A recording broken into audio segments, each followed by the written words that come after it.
എന്താണ്?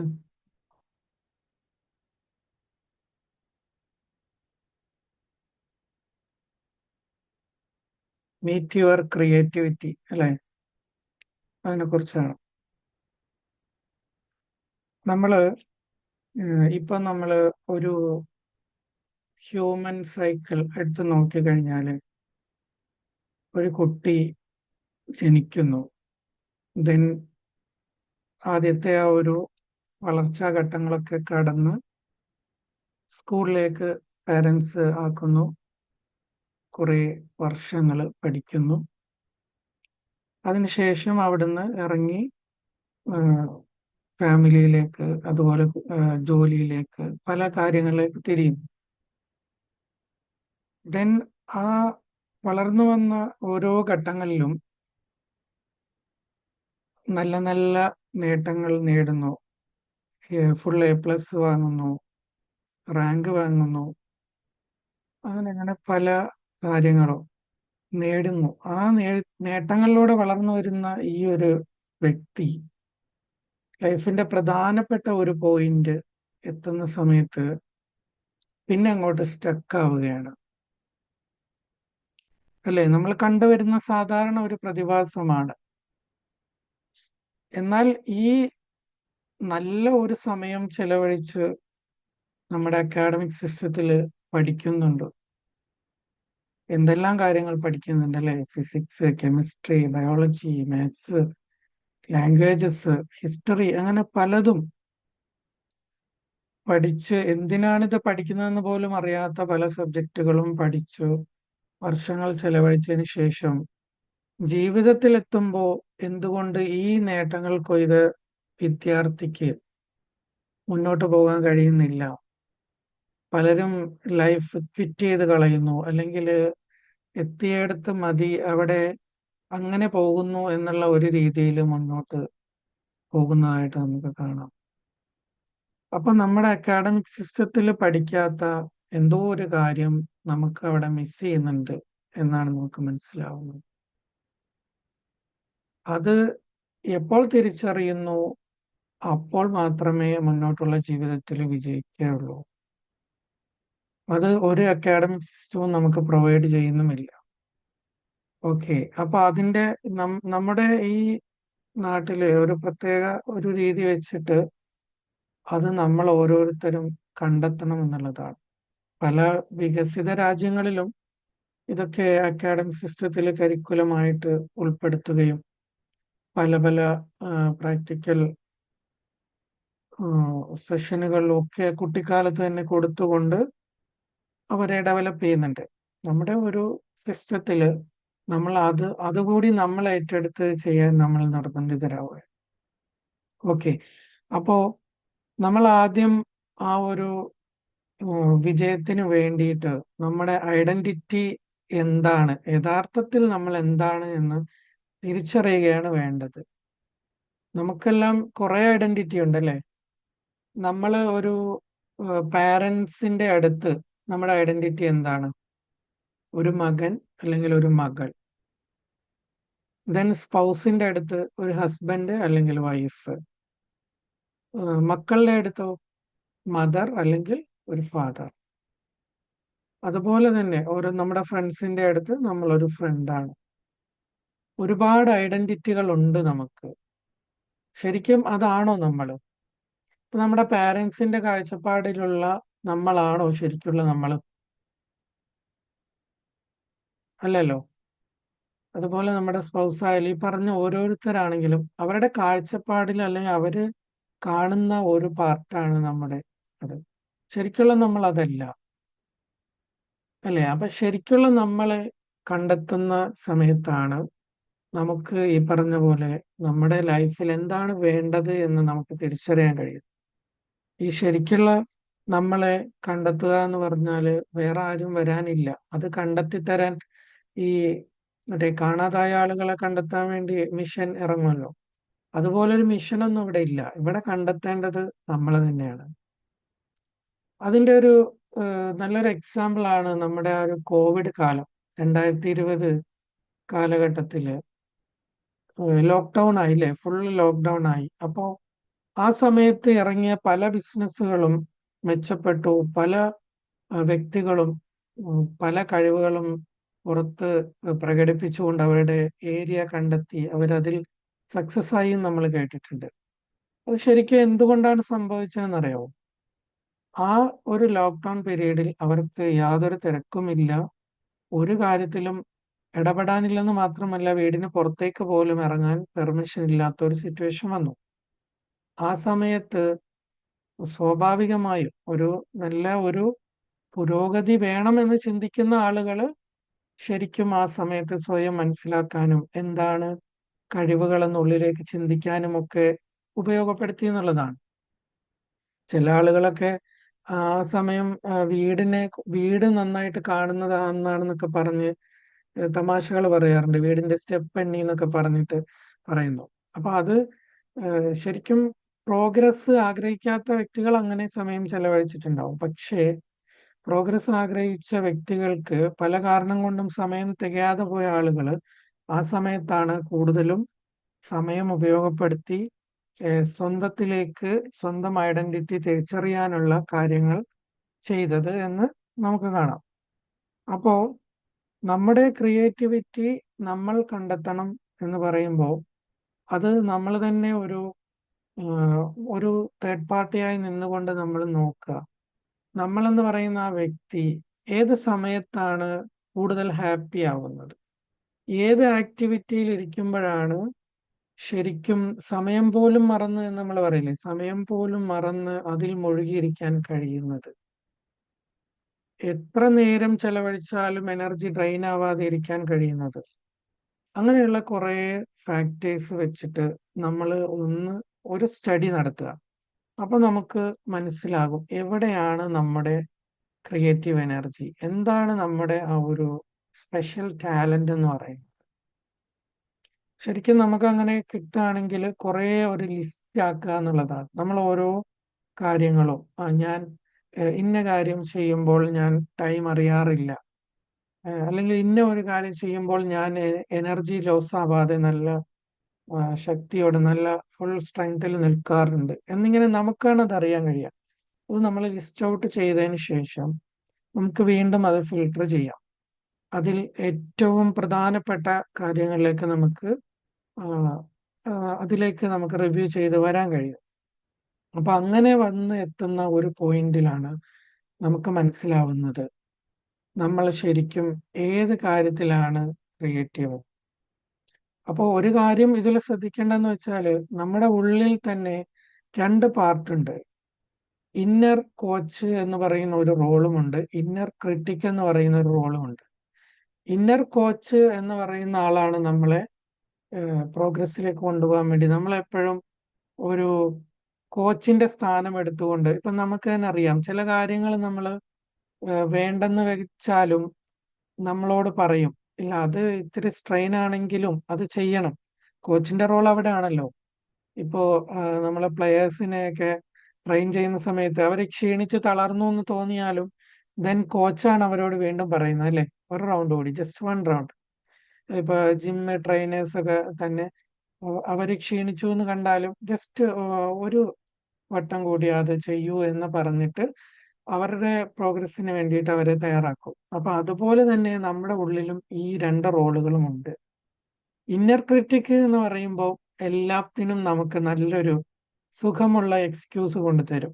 ആ, ഇത് ഇപ്പൊ ചെയ്തില്ലെങ്കിൽ കുഴപ്പമില്ല, അതിപ്പോ നമുക്ക് സമയമുണ്ടല്ലോ, നാളെ ആയാലും ചെയ്യാം, അത്ര അർജന്റ് കേസൊന്നുമല്ല, അതിൽ ഇത്ര സ്ട്രെയിൻ ഒന്നും എടുക്കണ്ട, ഇപ്പൊ റെസ്റ്റ് എടുക്കാം, റെസ്റ്റ് ഈസ് ഇമ്പോർട്ടൻറ്റ് അങ്ങനെ പറഞ്ഞിട്ട് വേറെ രീതിയിലൊക്കെ നമ്മളെ കൊണ്ടുപോയി അവസാനം നമ്മൾ ആ ഒരു പരിപാടി തന്നെ ഡ്രോപ്പ് ഔട്ട് ചെയ്യുന്ന ഒരു രീതിയിലേക്ക് കൊണ്ടുപോകും.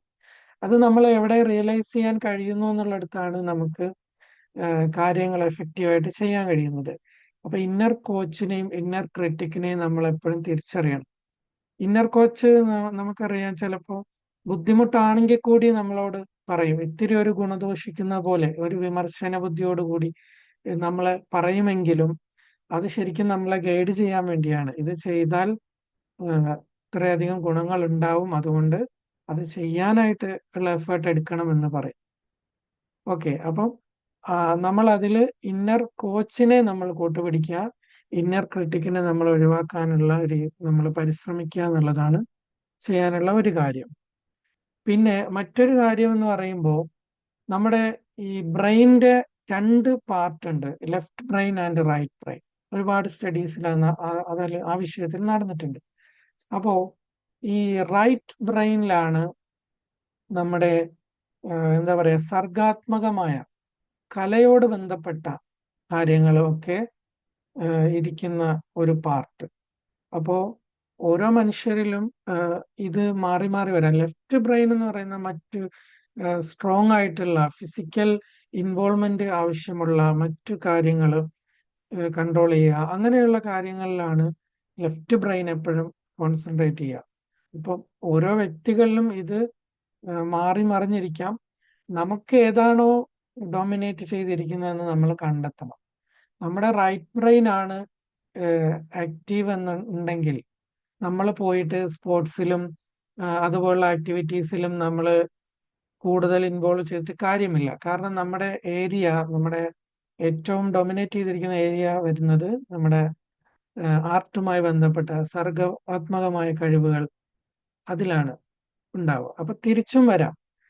ലെഫ്റ്റ് ബ്രെയിൻ ആക്റ്റീവ് ആയിരിക്കുന്ന വ്യക്തി ഒരിക്കലും കലയിലും അതുപോലെയുള്ള സോഫ്റ്റ് സ്കിൽസിലേക്ക് തിരിക്കാതിരിക്കുന്നതാണ് നല്ലത്. കാരണം അദ്ദേഹത്തിന്റെ കഴിവുകൾ മറ്റ് ഫിസിക്കൽ ആക്ടിവിറ്റീസ് ആവശ്യമുള്ള കാര്യങ്ങളിൽ എനർജറ്റിക് ആയിട്ട് ഇടപെടാൻ കഴിയുക എന്നുള്ളതാണ് അദ്ദേഹത്തിന്റെ ബ്രെയിൻ ഡോമിനേറ്റ് ചെയ്ത് നിൽക്കുന്ന ഒരു രീതി. അപ്പൊ ഇതും നമ്മൾ റിയലൈസ് ചെയ്യണം. നമ്മളെക്കുറിച്ച് നമ്മൾ പഠിക്കാൻ സമയം കണ്ടെത്തുമ്പോഴാണ് നമുക്ക് തന്നെ മനസ്സിലാവുന്നത് ഇതിലേതാണ് എന്റേത് എന്ന്. പിന്നെ ഒരു കാര്യം എന്ന് വെച്ചാല് ഈ റൈറ്റ് ബ്രെയിനിൽ സർഗാത്മകതയാണ് എന്ന് വിചാരിച്ചിട്ട് നമ്മൾ അതിൽ തന്നെ ഇൻവോൾവ് ആയി ഇരുന്നാൽ നമ്മുടെ ബാലൻസ് തെറ്റുമെന്നുള്ളതാണ്. അപ്പോൾ അങ്ങനെ ചില ആളുകൾ ഉണ്ടാവും ലൈഫിൽ, അവർക്ക് അതുകൊണ്ട് സക്സസ് ആവാൻ കഴിയില്ല. നമ്മൾ തന്നെ പറയും നല്ല കഴിവൊക്കെ ഉള്ള ആളാണ്, പക്ഷെ സക്സസ്സിലൊന്നും എത്തിയില്ല. അവരുടെ ടാലന്റ് അവിടെ ഉണ്ട്, അവർക്ക് റിയലൈസ് ചെയ്യാനും പറ്റും, പക്ഷെ അത് ബാലൻസ്ഡ് അല്ല. അവിടെ അവർ ഫെയിലായി. അവര് ഈ മറ്റേ ബ്രെയിനിന്റെ ആ പാർട്ട് കൂടി ബാലൻസ് ചെയ്യാനുള്ള ആക്ടിവിറ്റീസ് കൂടി ശ്രദ്ധിക്കണം എന്നുള്ളതാണ്. ഓക്കെ, നമ്മളിപ്പോ സ്പിരിച്വൽ സ്റ്റഡീസിൽ പറയുകയാണെങ്കിൽ ഇത് റൈറ്റ് ബ്രെയിൻ എന്ന് വെച്ചാൽ ലൂണാർ എനർജിയും ലെഫ്റ്റ് ബ്രെയിൻ എന്ന് പറയുന്നത് സോളാർ എനർജിയുമായിട്ട് കണക്റ്റഡ് ആണെന്നാണ് പറയുന്നത്. ഓക്കെ, അപ്പൊ നമുക്ക് തന്നെ അറിയാം ലൂണാർ എനർജി എന്ന് വെച്ചാൽ ചന്ദ്രൻ, മൂൺ, അത് നൈറ്റിലാണ് അല്ലെ. അപ്പൊ അതിന്റെ ക്യാരക്ടറുമായിട്ട് കുറെ റിലേറ്റഡ് ആയിട്ടുള്ള കാര്യങ്ങളാണ്. സോളാർ എന്ന് പറയുമ്പോൾ പകലാണ്, സ്ട്രെങ്ത് ആണ്, എനർജറ്റിക് ആണ്, അതുപോലെ പല വിഷയങ്ങൾ അതിനകത്ത് വരുന്നുണ്ട്. ഓക്കെ, അപ്പോ ഇത് തമ്മിൽ നമ്മൾ ബാലൻസ് ചെയ്തിരിക്കണം. നമുക്ക് ഈ പറഞ്ഞ പോലെ ആർട്ടിനോടും സോഫ്റ്റ് സ്കിലിനോടുമാണെങ്കിലും നമ്മൾ എന്ത് ചെയ്യുക, കൂടുതലായിട്ട് ഈ ഡേ ടൈം ആക്ടിവിറ്റീസിലേക്ക് നമ്മൾ ഇൻവോൾവ് ചെയ്യുകയും ഒക്കെ ചെയ്തിട്ട് നമ്മൾ അതൊന്ന് ബാലൻസ് ചെയ്ത് കൂടി കൊടുത്താലേ നമുക്ക് ഈ പറഞ്ഞ സ്കില്ല് നമുക്ക് നർച്ചർ ചെയ്ത് ഉപയോഗിക്കാൻ കഴിയും. നർച്ചറിങ് വളരെ ഇമ്പോർട്ടൻ്റ് ആണ്. നമ്മൾ ഇത് ഫൈൻഡ് ചെയ്യാൻ, ഈ ഒരു നമ്മുടെ ക്രിയേറ്റിവിറ്റി ഐഡന്റിഫൈ ചെയ്യാൻ നമ്മൾ എത്രത്തോളം നമ്മൾ വർക്ക് ചെയ്യുന്നു അതിലുപരി ഇമ്പോർട്ടൻ്റ് ആണ് ആ കണ്ടെത്തിയ നമ്മുടെ സ്കില്ലിനെ, നമ്മുടെ ക്രിയേറ്റിവിറ്റിയെ നമ്മൾ നർച്ചർ ചെയ്യുക എന്നുള്ളത്. അതിപ്പോ ക്രിയേറ്റിവിറ്റി ആകണമെന്നൊന്നുമില്ല, പെട്ടെന്ന് തന്നെ നമുക്ക് മനസ്സിലാവും അല്ലെ. ഒരു കുഴപ്പവും ഇല്ലാത്ത നമ്മുടെ ഒരു കൈ എന്ന് സങ്കല്പിക്കുക, ഒരു പ്രശ്നമില്ല, ഓക്കെയാണ്. ദെൻ നമ്മൾ വെറുതെ ആ കൈ ഇങ്ങനെ ഒരു ബാൻഡേജ് ഒക്കെ കെട്ടി അനങ്ങാത്ത പോലെ ഒരു ഫണ്ണിന് വെച്ചു എന്ന് സങ്കല്പിക്കുക, ഇമാജിൻ ചെയ്യുക. ഓക്കെ, അങ്ങനെ വെച്ച് ഒരു ആഴ്ച കഴിഞ്ഞു, രണ്ടാഴ്ച കഴിഞ്ഞു, ഓക്കെ, ഇയാൾ ഒരു മാസം ഇതിങ്ങനെ ബാൻഡേജ് ചെയ്തതുപോലെ ഒരു ഫ്രാക്ചറും ഉണ്ടായിട്ടില്ല, വെറുതെ അങ്ങനെ വെച്ചു എന്ന് സങ്കല്പിക്കുക. ഈ ഒരു മാസത്തിന് ശേഷം ഇയാൾ ഈ ബാൻഡേജ് അഴിച്ചു നോക്കിയിട്ടുണ്ടെങ്കിൽ എന്തെങ്കിലും ആ കൈ കൊണ്ട് ചെയ്യാൻ കഴിയും, ശരിയല്ലേ? അപ്പോ അയാൾ അത് ഫണ്ടിന് വേണ്ടി അല്ലെങ്കിൽ വെറുതെ ഒരു ആക്ടിവിറ്റി ചെയ്തതാണ്, പക്ഷെ അത് ഈ അവയവത്തിനെ ബാധിച്ചു. ഈ ബോഡി, നമ്മുടെ മൈൻഡ്, ബോഡി എല്ലാം അങ്ങനെയാണ്. അപ്പോ അത് മനസ്സിലാക്കിയത് അതിനെന്തോ സംഭവിച്ചിട്ടുണ്ടെന്നാണ്. കാരണം ആ നെർവ്സും ആ വെയിൻസും മസിൽസും എല്ലാം വീക്കായി ഇത് ഇങ്ങനെ അനങ്ങാതെ ഇരിക്കുന്നുണ്ട്. അപ്പോ നമ്മുടെ കഴിവുകളും അതുപോലെ തന്നെയാണ്. നമ്മളെ നർച്ചർ ചെയ്യുന്നില്ലെങ്കിൽ അതിന് വേണ്ട കൂടുതൽ സ്കില്ലുകൾ പഠിക്കുക, അറിവുകൾ നേടുക, അതിനെ എപ്പോഴും യൂസ് ചെയ്യുക, അങ്ങനെയുള്ള കാര്യങ്ങൾ നമ്മൾ ചെയ്തിട്ടില്ലെങ്കിൽ ആ ക്രിയേറ്റീവ് എനർജി അവിടെ തീരുമെന്നുള്ളതാണ്. അപ്പോൾ നമ്മളിത് ഫൈൻഡ് ചെയ്യുക എന്നതിനപ്പുറം നമ്മൾ ഇതിനെ നർച്ചർ ചെയ്യുകയും കൂടി വേണം എന്നുള്ളതാണ്. ഓക്കെ, അപ്പോൾ നമ്മൾ ഈ ഒരു ബ്രെയിനിന്റെ ഈ ഒരു രീതി ഇതിനെ സ്പിരിച്വൽ ടേംസിൽ പറയുകയാണെങ്കിൽ നമ്മുടെ നാഡികൾ എന്ന് പറയും. നാഡികൾ അത് ഇടാനാഡി ആൻഡ് പിംഗള നാഡി എന്നൊക്കെ കുറച്ച് ടേംസ് ഉണ്ട്. അത് നമ്മളെ കോംപ്ലിക്കേഷനിലേക്ക് പോകണ്ട. അപ്പൊ ഇതിങ്ങനെ ചുറ്റിപ്പിണഞ്ഞ് നമ്മുടെ ആ ഒരു സ്പൈനൽ കോഡിലൂടെ ചുറ്റിപ്പിണഞ്ഞ് ആണ് വരുന്നത്. അങ്ങനെയാണ് ഈ രണ്ട് ബ്രെയിനിലേക്കുമുള്ള കണക്ഷൻ വരുന്നത്. അപ്പോ നമ്മൾ അതിനനുസരിച്ചുള്ള ആക്ടിവിറ്റീസ്, മെഡിറ്റേഷൻസ് ഒക്കെ ആ രീതിയിൽ സെലക്ട് ചെയ്യാം. ഇപ്പം സോഫ്റ്റ് സ്കിൽസ് കുറവുള്ളവരാണെങ്കിൽ കൂടുതലായിട്ട് മൂൺലൈറ്റ് മെഡിറ്റേഷൻ ചെയ്യുക. മൂൺലൈറ്റുമായിട്ട് ബന്ധപ്പെട്ട് കൂടുതൽ ആക്ടിവിറ്റീസിലൊക്കെ ഇടപെടുക എന്നുള്ളതാണ്. ദെൻ മറ്റ് ആ ഒരു സോഫ്റ്റ് സ്കിൽസ് കൂടുതലായിട്ട് ഡൊമിനേറ്റ് ചെയ്തിരിക്കുന്ന ആളുകൾ സൺലൈറ്റുമായിട്ട് ബന്ധപ്പെട്ടുള്ള ആക്ടിവിറ്റീസ് ചെയ്യുക, മെഡിറ്റേഷൻ ചെയ്യുക എന്നുള്ള രീതിയിൽ ആണ് നമ്മൾ ചെയ്യേണ്ടത്. ഓക്കെ, അപ്പോൾ ഇതിലെല്ലാം വരുന്നത് ശരിക്കും നമ്മൾ നമ്മുടെ ഉള്ളിലേക്ക് നോക്കുക എന്നുള്ളതാണ്. നമ്മളെ ഒരു എന്താ പറയാ, ഒബ്സർവറായി നിന്നുകൊണ്ട് യാതൊരു ജഡ്ജ്മെന്റും ഇല്ലാതെ നമ്മൾ ഒബ്സർവ് ചെയ്തുകൊണ്ട് നമ്മൾ ആ ഒരു കഴിവുകൾ കണ്ടെത്തുക എന്നുള്ളതാണ്.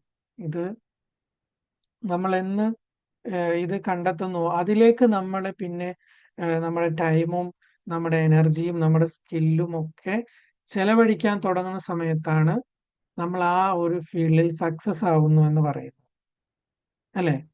ഇപ്പം ഒരു വ്യക്തി അദ്ദേഹത്തിന്റെ പാഷൻ അല്ലെങ്കിൽ അദ്ദേഹത്തിന്റെ ഏരിയ ഒന്ന് വേറെയും അദ്ദേഹം തിരഞ്ഞെടുത്ത കരിയറും അദ്ദേഹം ചെയ്യുന്ന കാര്യങ്ങളും വേറെയും ആണെങ്കിൽ എന്തായിരിക്കും അവസ്ഥ? ഏ ഇപ്പൊ ഒരു ഡോക്ടർ തന്നെ അദ്ദേഹത്തിന്റെ ഇപ്പം നമുക്ക് തന്നെ പലരെയും അറിയാം. പേരൻസ് നിർബന്ധിച്ചതിന് കൊണ്ട് മാത്രം ഈ ഒരു ഫീൽഡിൽ വന്നവരൊക്കെ ഉണ്ടാവും. അപ്പൊ അങ്ങനെയുള്ളവർക്ക് ഒരു സർജറി, അതിപ്പോ മേജർ ആവണമെന്നില്ല, ഒരു 3 മണിക്കൂർ എടുക്കുന്ന സർജറി ആണെങ്കിൽ പോലും അവരെ ഏൽപ്പിച്ചിട്ടുണ്ടെങ്കിൽ അവരെങ്ങനെയായിരിക്കും അതിനെ ഹാൻഡിൽ ചെയ്യുക? സൊസൈറ്റിയിൽ നമുക്ക് ഏറ്റവും ഇപ്പൊ നല്ല ഒരു സ്ഥാനം കൊടുക്കുന്ന ഒരു പൊസിഷനാണല്ലോ ഡോക്ടർ എന്ന് പറയുന്നത്. അപ്പൊ ആ ഒരു ഫീൽഡിൽ പോലും ഈ ഒരു പാഷൻ തിരിച്ചറിയാതെയും ക്രിയേറ്റീവ് ഏരിയ തിരിച്ചറിയാതെയും വന്നവരുണ്ട്. അങ്ങനെയാണ് നമ്മുടെ സൊസൈറ്റി ഇപ്പൊ പോകുന്നത്. അപ്പോ അതിനുശേഷമുള്ള ഒരു അവസ്ഥ നോക്കുമ്പോൾ അദ്ദേഹം ആ ഒരു പാഷൻ തിരിച്ചറിയാതെ ക്രിയേറ്റീവ് എനർജി കണ്ടെത്താതെ വന്ന ആളാണെങ്കിൽ ആ സർജറി എങ്ങനെയെങ്കിലും ഒക്കെ തള്ളി നീക്കി ആ ഓരോ സമയവും അദ്ദേഹം അതിൽ കോൺഷ്യസ് ആയിട്ടായിരിക്കും ചെയ്യുന്നുണ്ടാവും. അതേസമയം ഇത് പാഷനായിട്ട് വന്ന ഒരാളെ എടുത്തു നോക്കുക, അങ്ങനെ എത്രയോ ആളുകളെ നമ്മൾ കേട്ടിട്ടുണ്ട്, അല്ലെ? അവരാണ് ആ ഫീൽഡിൽ വലിയ വിജയം തീർക്കുന്നത്. മണിക്കൂറുകൾ നീണ്ട സർജറി ചെയ്ത ഡോക്ടേഴ്സിനെ കുറിച്ച് നമ്മൾ കേൾക്കുമ്പോൾ അവരെ കുറിച്ച് പഠിച്ചാൽ നമുക്കറിയാം അവരുടെ പാഷനായിരുന്നു ഈ ഫീൽഡ്. അവർക്ക് എത്ര മണിക്കൂർ അവിടെ ചെലവഴിക്കുന്നു എന്നതിനേക്കാളും ആ ഒരു ആ, ജോലി അത് ചെയ്തു കഴിയുമ്പോൾ അതിന്റെ ആ സക്സസ് കൊണ്ട് അവര് ഒരുപാട് സന്തോഷിക്കുകയാണ്. ആ വിജയത്തിലാണ് അവരുടെ ശ്രദ്ധ. കാരണം അവർ ആ ഒരു പ്രോസസ്സിൽ ഇൻവോൾവ് ആയി നിൽക്കുന്നത് അത്രയും പാഷനേറ്റോട് കൂടിയാണ്. ഓക്കെ, അപ്പോൾ ഇത് നമുക്ക് കണ്ടിന്യൂ ചെയ്യാം. കഴിഞ്ഞ ക്ലാസ്സിലും ഇതിനെക്കുറിച്ച് കൂടുതൽ പറയണമെന്ന് ആവശ്യപ്പെട്ടതിന്റെ അടിസ്ഥാനത്തിലാണ് നമ്മൾ ഇത് ഒരു സീരീസ് പോലെ കൊണ്ടുപോകണമെന്ന് പറഞ്ഞിട്ടുണ്ട്. അപ്പൊ നമുക്ക് ഓരോ സീരീസിലും ഓരോ കാര്യങ്ങൾ ഇതുമായിട്ട് ബന്ധപ്പെട്ട് പറയാം. ഇനിയിപ്പം ബെസി മാമിന്റെ റീക്യാപ്പ് വരാനുണ്ട്, ഫീഡ്ബാക്ക് പറയാനുണ്ട്. എന്തെങ്കിലും ഇതുമായിട്ട് ബന്ധപ്പെട്ട് ക്വസ്റ്റ്യൻസ് ചോദിക്കാം. നമുക്ക് സമയം ഏകദേശം ആയി വരുന്നുണ്ട്. ഓക്കെ, അപ്പോൾ ഓവർ ടു യു. ഇപ്പൊ തൽക്കാലം ഈ ഒരു ഇത് വൈൻഡപ്പ് ചെയ്യാണ്. ഓക്കെ.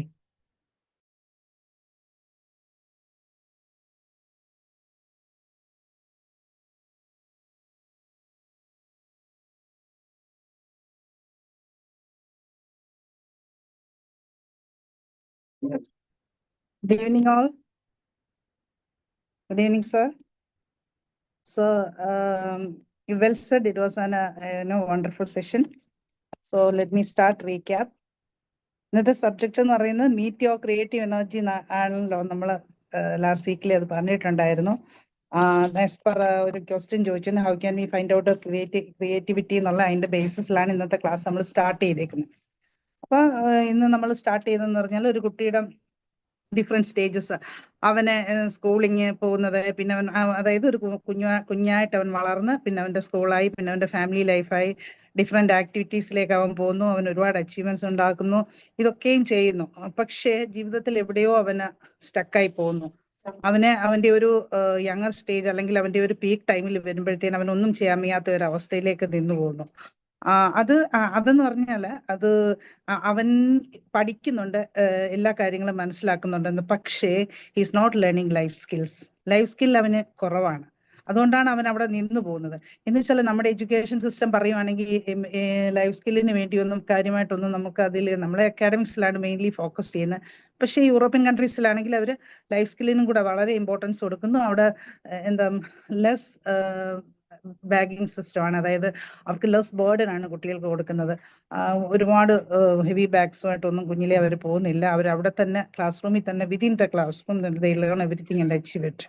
കൂടുതലും അവർ പഠിക്കുന്ന പറഞ്ഞാൽ ആക്ടിവിറ്റീസിൽ കൂടെയാണ് അവർ ലേൺ ചെയ്യുന്നത്. അതുകൊണ്ട് നമ്മളുടെ ഇതിനാദ്യമായിട്ട് നമ്മൾ വേണ്ടതെന്ന് വെച്ചാൽ നമ്മുടെ ഐഡന്റിറ്റി കണ്ടുപിടിക്കണം. ഐഡന്റിറ്റി എന്ന് പറഞ്ഞാൽ നമുക്ക് രണ്ട് ടൈപ്പ് ഉണ്ട്. ഒന്നാമത് റിയൽ സെൽഫ് ഉണ്ട്, ഐഡിയൽ സെൽഫ് ഉണ്ട്. അപ്പൊ അത് നമ്മൾ എന്ന് വെച്ചാൽ നമ്മുടെ ലൈഫിൽ നമ്മൾ ഡിഫറെന്റ് റോൾസ് ചെയ്യുന്നു. As A mother, as A wife, എന്താ പറയുക, ആസ് എ ഫ്രണ്ട്, ഇവിടെ ഒക്കെ നമ്മൾ ഡിഫറെന്റ് റോൾസ് ആണ് ആക്ട് ചെയ്യുന്നത്. അതിനാണ് നമ്മൾ ഐഡിയൽ സെൽഫ് എന്ന് പറയുന്നത്. പക്ഷെ നമ്മളുടെ റിയൽ സെൽഫ് എന്ന് പറയുന്നത് ഇതൊന്നുമല്ല. നമ്മൾ ആരാണെന്നുള്ളതാണ് നമ്മൾ ശരിക്കും കണ്ടുപിടിക്കേണ്ട ഒരു കാര്യം. അതിനൊരു എക്സാമ്പിൾ പറയുകയാണെങ്കിൽ, കോവിഡ് ടൈമിൽ ഒരുപാട് പേരും അവരുടെ ക്രിയേറ്റിവിറ്റി മുമ്പോട്ട് കൊണ്ടുവന്ന ഒരു time, because they get ample of time.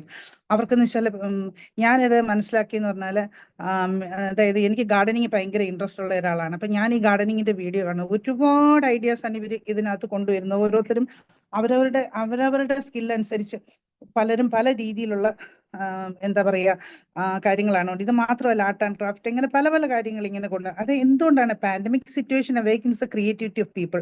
അവർക്കതൊരു വളരെ പ്രയോജനകരമായിട്ടുള്ള ഒരു കാര്യമായിട്ട് മാറി.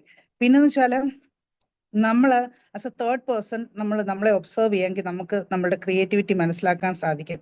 നമ്മൾ ഏത് ഏരിയയിലാണ് നമ്മൾ ഇൻട്രസ്റ്റഡ്, നമ്മൾ കുക്കിങ്ങിലാണോ, ഗാർഡനിങ്ങിലാണോ, പിന്നെ എന്താ പറയുക, ആർട്ട് ആൻഡ് ക്രാഫ്റ്റിലാണോ, ഇതൊക്കെ നമുക്ക് കണ്ടുപിടിക്കാൻ പറ്റും. പിന്നെ ഇതിൽ നിന്ന് വെച്ചാൽ നമുക്കൊരു രണ്ട് സൈഡ് ഉണ്ട്. ഒരു ഇന്നർ കോച്ചും ഉണ്ട്, ഒരു ഇന്നർ ക്രിറ്റിക്സും ഉണ്ട്. ഇന്നർ കോച്ച് നമ്മളെ ഹെൽപ്പ് ചെയ്യുന്ന വെച്ചാൽ ലീഡ്സ് ടു പ്രോഗ്രസ് ആണ്.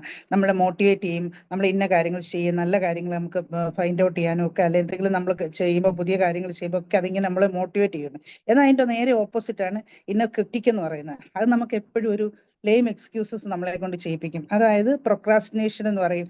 Procrastination is A thief of time എന്നാണ് നമ്മൾ പറയുന്നത്. അതായത് നാളെ നീളം ഇങ്ങനെ നമ്മളെ കൊണ്ട് മാറ്റി വെപ്പിച്ച് അത് നമുക്ക് പിന്നെ അത് ഫെയിലർ ആയി പോകും. അപ്പൊ ഇത് നമ്മൾ ചെയ്യേണ്ടതെന്ന് വെച്ചാൽ, നമ്മളിത് ഐഡന്റിഫൈ ചെയ്തിട്ട് നമ്മൾ ഈ രണ്ട് കാര്യങ്ങൾ മനസ്സിലാക്കണം. അതായത് ഇന്നർ കോച്ചും നമ്മളെ ഇന്ന ചെയ്യുന്നുണ്ടെന്നുള്ള, ഇന്നർ ക്രിറ്റിക്കും നമ്മളെ ക്രിറ്റിസൈസ് ചെയ്യുന്നുണ്ട്. അതുകൊണ്ട് നമ്മൾ ഈ ഇന്നർ ക്രിറ്റിക്കിനെ എലിമിനേറ്റ് ചെയ്തിട്ട് മൂവ് അഹെഡ്, നമുക്ക് ഇഷ്ടപ്പെട്ട കാര്യങ്ങളിലേക്ക് നമ്മൾ മൂവ് ചെയ്യുക. പിന്നെ നമ്മൾ ചെയ്യേണ്ടതെന്ന് വെച്ചാൽ, നമ്മളുടെ ബ്രെയിനിന്റെ കാര്യം പറഞ്ഞു. രണ്ട് സൈഡ് ഉണ്ട്. ഒന്നാമത്തെ ലെഫ്റ്റ് ബ്രെയിനും ഉണ്ട്, റൈറ്റ് ബ്രെയിനും ഉണ്ട്. ലെഫ്റ്റ് ബ്രെയിനിന്റെ ഡ്യൂട്ടി എന്ന് പറഞ്ഞാൽ ലോജിക്ക്, ക്രിട്ടിക്കൽ തിങ്കിങ്, മാത്തമാറ്റിക്സ്, ഇതൊക്കെയാണ്. അതിൽ എക്സൽ ആയിട്ടുള്ള കുട്ടികൾ ആ രീതിയിൽ പോവാമെങ്കിൽ അവർ അതിൽ പെർഫോം ചെയ്യും. റൈറ്റ് ബ്രെയിൻ്റെ എന്ന് വെച്ചാൽ ഈസ്തെറ്റിക് സെൻസ് ആണ് കൂടുതൽ. ആർട്ട്, ഡാൻസ്, മ്യൂസിക്, ഇതിലൊക്കെ നമ്മളുടെ യേശുദാസ്, ചിത്രാമ്മ, ഇവരൊക്കെ എന്ന് വെച്ചാൽ ഈ ഒരു റൈറ്റ് ബ്രെയിൻ വർക്ക് ചെയ്ത ആൾക്കാരായിരുന്നു. അവർക്കൊക്കെ എന്ന് പറഞ്ഞാൽ ഭയങ്കര ഒരു ഈസ്തെറ്റിക് സ്കിൽ ഉണ്ടായിരുന്നു. അവരത് മനസ്സിലാക്കി നേരത്തെ. അവരുടെ സ്കിൽ അവർ മനസ്സിലാക്കി. അവർ എന്തിനാണോ പാഷനേറ്റ് ആയത്, അപ്പൊ അതുകൊണ്ട് ആ ഫീൽഡിൽ അവർ എക്സലായി. ഇത് തന്നെയാണ് നമ്മളും ചെയ്യേണ്ടത്. അതായത് നമുക്ക് പിന്നെ വേറൊരു കാര്യം, ഈ ഇപ്പോൾ ഒരു ബ്രെയിൻ ആക്ടിവേറ്റ് ചെയ്യാന്ന് വെച്ചാൽ മറ്റേ ബ്രെയിനിന്റെ ഫങ്ഷൻസ് നമ്മൾ ചെയ്തുകൂടാന്നല്ല. ഇത് രണ്ടും കൂടി നമ്മൾ ബാലൻസ് ചെയ്ത് പോകാൻ പറ്റണം. അതായത് സർ പോയിന്റ് ഔട്ട് ചെയ്തൊരു കാര്യമുണ്ട്. സ്പിരിച്വൽ റൈറ്റ് ബ്രെയിൻ എന്ന് പറഞ്ഞാൽ അതായത് ഒരു ലൂണാർ എനർജിയാണ്. നൈറ്റിന് എന്താണ്, അത് വളരെ കാമായിട്ടുള്ള ഒരു എനർജിയാണ് നമുക്ക്. ലെഫ്റ്റ് ബ്രെയിൻ ലെസ് ആയി കഴിഞ്ഞാൽ സോളർ എനർജി. അപ്പൊ ഇത് രണ്ടും നമ്മൾ ആക്ടിവേറ്റ് ചെയ്ത് മുന്നോട്ട് പോകാനുള്ള ഒരു നമ്മൾ ഇനിഷ്യേറ്റ് ചെയ്യണം. പിന്നെന്ന് പറഞ്ഞാൽ നമ്മളിങ്ങനെ നമ്മളെ ഡേ ടൈം ആക്ടിവിറ്റീസിലൊക്കെ കൂടുതൽ ഇൻവോൾവ് ആണ്. അതായത് നമ്മളുടെ കണ്ടുപിടിച്ചിട്ട് നമ്മൾ ഏത് ബ്രെയിനാണോ നമുക്ക് വീക്കായിട്ടുള്ളത് ആ ബ്രെയിനും കൂടെ നമ്മൾ ബാലൻസ് ചെയ്ത് കൊണ്ടുപോകാനുള്ളത് നമ്മൾ ശ്രമിക്കണം.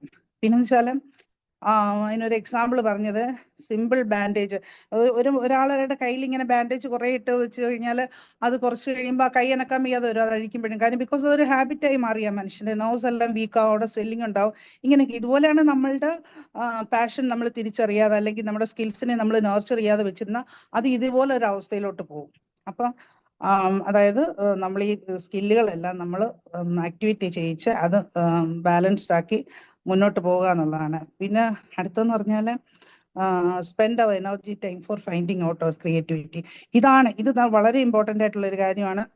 നമ്മളുടെ പാഷനും പ്രൊഫഷനും രണ്ടായി പോയാൽ ജീവിതത്തിൽ അതൊരു വലിയ ഫെയിലൂർ ആവും. ഞാൻ എക്സാമ്പിൾ പറയുന്നില്ല, സാർ പറഞ്ഞല്ല ഡോക്ടേഴ്സിന്റെ അല്ല ഏത് ഫീൽഡിൽ പോകാനുള്ളത്. നമ്മൾ ചെയ്യുന്ന കാര്യങ്ങളൊക്കെ വളരെ പാഷനേറ്റ് ആയിട്ട് ചെയ്യണം. അത് മനസ്സിലാക്കുമ്പോഴാണ് നമുക്ക് ആ സ്കില്ല് വരുന്നത്.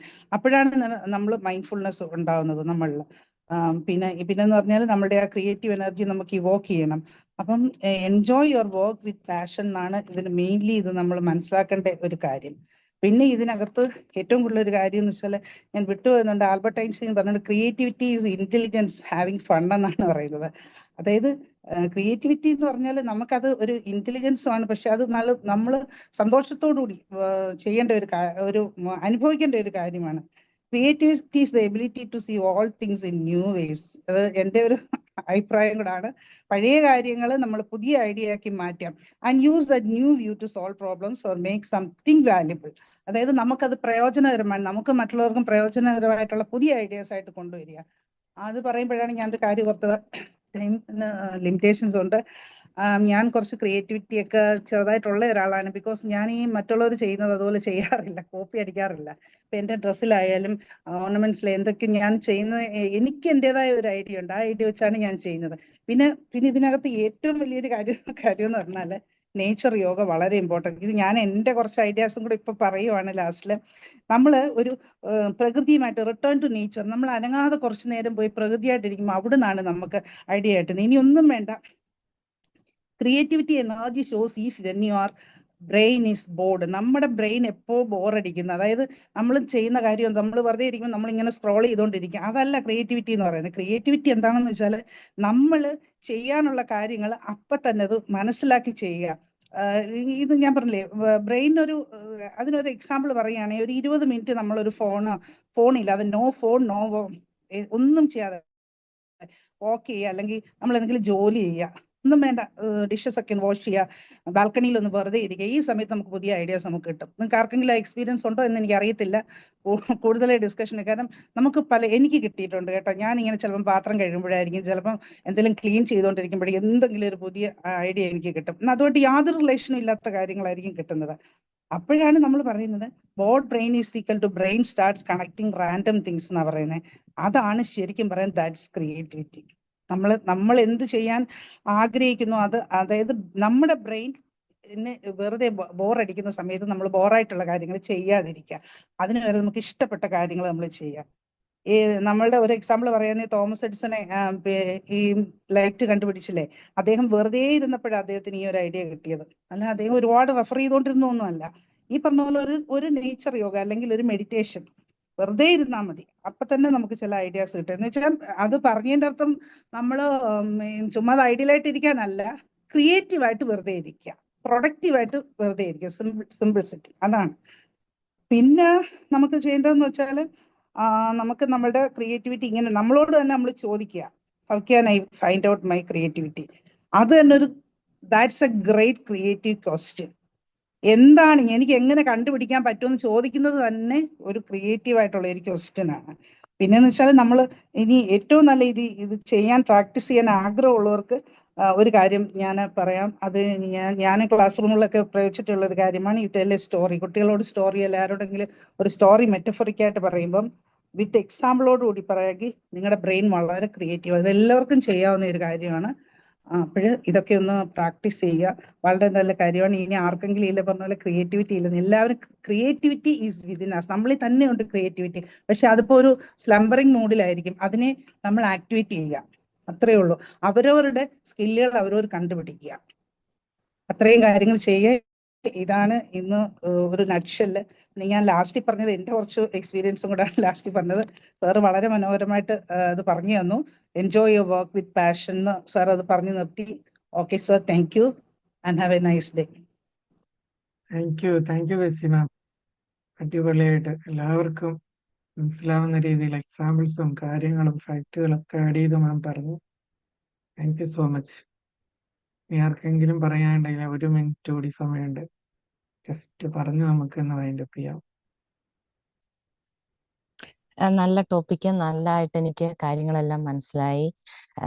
ബെസിമാം പറഞ്ഞ ആ ഒരു നേച്ചറിലേക്ക് തിരിയുക, അന്നേരം ഞാനും അത് പ്രാക്ടീസ് ചെയ്യാറുണ്ട്. അപ്പം നമ്മുടെ മൈൻഡ് ബ്രെയിന് കുറച്ചും കൂടെ റിഫ്രഷ്ഡ് ആകും. അപ്പം ചിന്തകളൊക്കെ ക്ലിയർ ആയി വരുന്ന എനിക്ക് തോന്നാറുണ്ട്. പിന്നെ ഞാൻ ഇക്കാര്യം കഴിഞ്ഞ ആഴ്ച എൻ്റെ ഹസ്ബൻഡിനോട് സംസാരിച്ചു. ഹസ്ബൻഡ് എന്നോട് പറഞ്ഞു തന്നൊരു കാര്യവും കൂടെ ഞാൻ ഷെയർ ചെയ്യാൻ ആഗ്രഹിക്കുവാണ്. നിനക്ക് എന്താണ് ചെയ്യാൻ ഇഷ്ടമുള്ളത് അത് കുറച്ച് നേരം ചെയ്യുക. അങ്ങനെ ചെയ്ത് വരുമ്പം നിന്റെ ക്രിയേറ്റിവിറ്റി പതിയെ തെളിഞ്ഞു വരും. അപ്പം ഞാൻ അതിലും അങ്ങനെ ചെയ്യാനും ശ്രമിച്ചുകൊണ്ടിരിക്കുന്നു. Thank you. It was very good. Bye. നമ്മൾ ആദ്യം പറഞ്ഞിരുന്നു ഇവിടെ നമുക്ക് ഇഷ്ടമുള്ള കാര്യം നമ്മൾ സമയം പോലും നോക്കാതെ നമുക്ക് ചെയ്യാൻ കഴിയുന്ന കാര്യം നമ്മൾ സെലക്ട് ചെയ്യാന്ന് പറഞ്ഞിരുന്നു. താങ്ക് യു ഇഷ മാം. അപ്പോൾ ബെസി മാം പറഞ്ഞ പോലെ നമ്മൾ അങ്ങനെ സൈലൻസിൽ ഇരുന്ന് കോൺഷ്യസ്ലി ഇരിക്കുമ്പോൾ നമുക്ക് കിട്ടുന്ന തോട്ട്സ് നമ്മൾ എഴുതി വെക്കാൻ കൂടി ശ്രമിക്കുക. കാരണം ഈ തോട്ട്സ് നമുക്ക് ആ ഒരു മൊമെന്റിൽ കിട്ടുന്നതാണ്, പിന്നീട് ചിലപ്പോൾ അത് വിട്ടുപോകാൻ സാധ്യതയുണ്ട്. പിന്നെ നമ്മൾ ആ ഒരു നല്ലൊരു ഐഡിയ വന്നല്ലോ എന്ന് പിന്നീട് ആലോചിച്ചാൽ ചിലപ്പോൾ കിട്ടണമെന്നില്ല.